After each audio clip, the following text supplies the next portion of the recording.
Hi, I'm Jonathan Lee from Portland.org and we're here in sunny Portugal with the brand new BMW X2, essentially an X1 coupe. So it's got a sportier, more dynamic look, aimed more at hipsters rather than young families. So, is this X2 just a marketing trick, or is there actually some substance underneath? We're taking it for a spin to find out.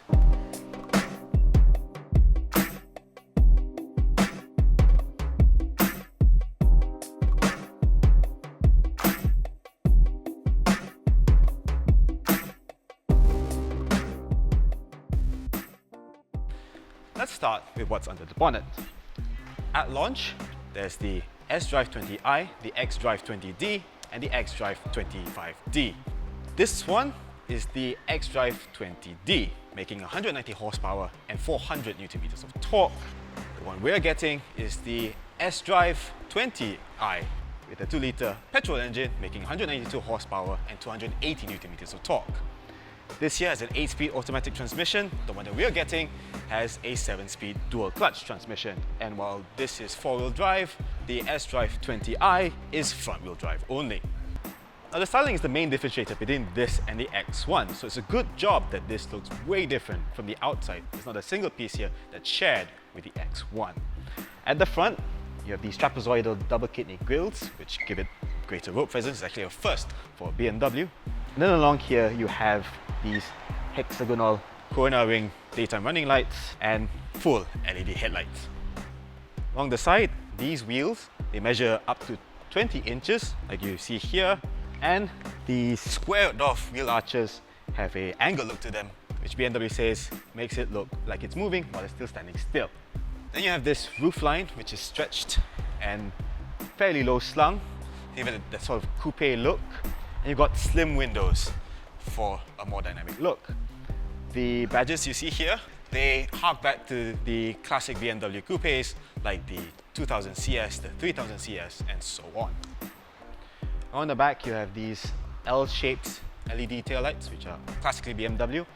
And there's a small rear window, which makes it seem like it's quite difficult to see out of. These tailpipes, they are 90 millimeters in diameter, which BMW says is about the same size as an X6M's. Now let's talk about the models on offer. Unlike other BMWs, you don't get the Sport line or the Luxury line. You just have the base model. You go straight to the M Sport pack, which adds more aggressive front and rear bumpers and different alloy wheels. There's also, for the first time on the BMW, the M Sport X, which is the car that you see here with these grey highlights on the front, the side and the rear. This is not the one that we're getting. We're getting the mid-range M Sport. The X2 won't be cheap when it comes to Malaysia, with an estimated price tag of 320,000 ringgit. To put that into perspective, the Mercedes-Benz GLA 250 is priced at 270,000 ringgit, and that's with a more powerful engine and all-wheel drive. At least it will have more kit as standard, such as keyless entry, a head-up display, a large touchscreen, and dual-zone automatic climate control, none of which are offered on the GLA. There are also LED headlights, fog lights and taillights, a hands-free powered tailgate, powered seats with driver's side memory, and a reverse camera. Unfortunately, however, you don't get autonomous emergency braking, which is unacceptable at this price range.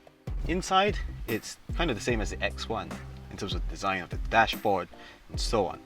There are a few changes though. This dashboard is wrapped in sensor tuck, which is basically BMW's idea of fake leather. There's now an electronic gear lever that goes back to the same position whether you reverse or drive, just like in other BMWs. The infotainment system is the same as you find on the BMW 5 Series.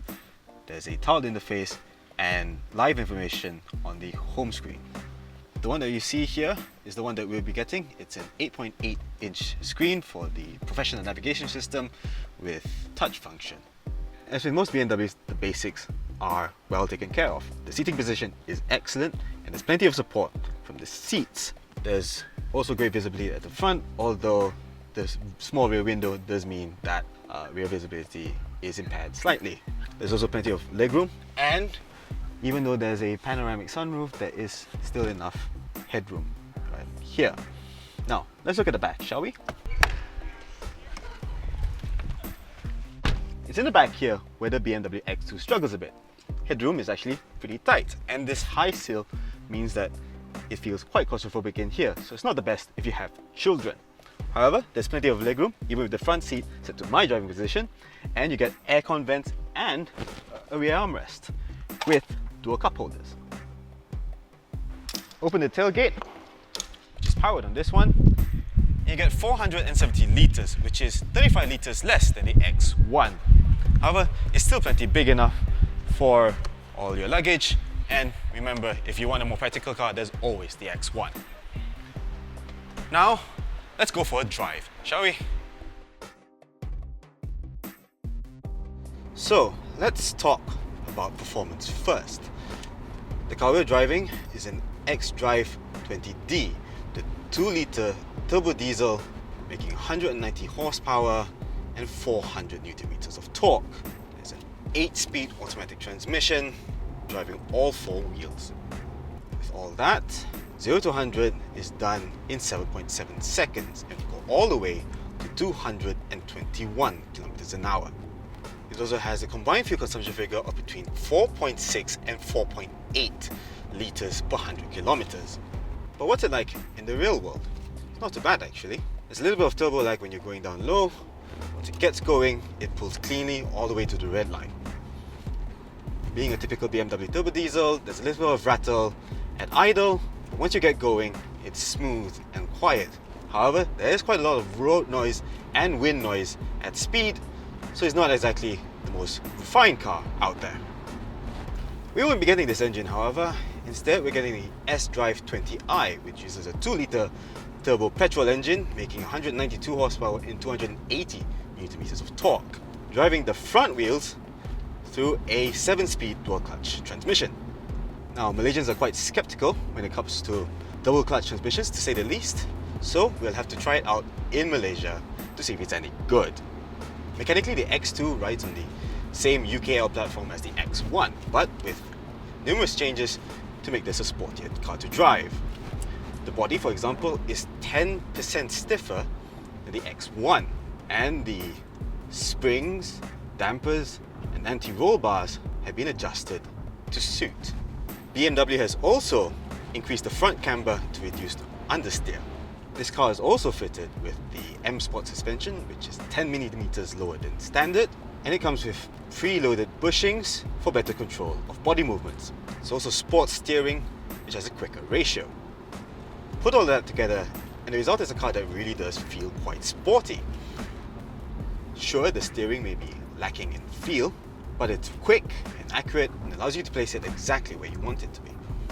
And despite the tall ride height, being that this is a crossover, there's very little body roll, and owing to the fact that this is a 4-wheel drive car, there's very little understeer. One thing I have to say is that the ride is fairly firm. It's not uncomfortable, but you do feel the bumps on the road, even on these fairly smooth Portuguese roads. We'll have to try them on our pockmarked Malaysian roads to see how it fares over our potholes. So there you have it, the BMW X2. It's certainly a capable car, and while it does have a few niggles here and there, that's not such a bad thing on a niche vehicle. What do you think of the looks, the specs, and especially the price? Leave your thoughts in the comment section. I'm Jonathan Lee from portime.org signing off. Thanks for watching.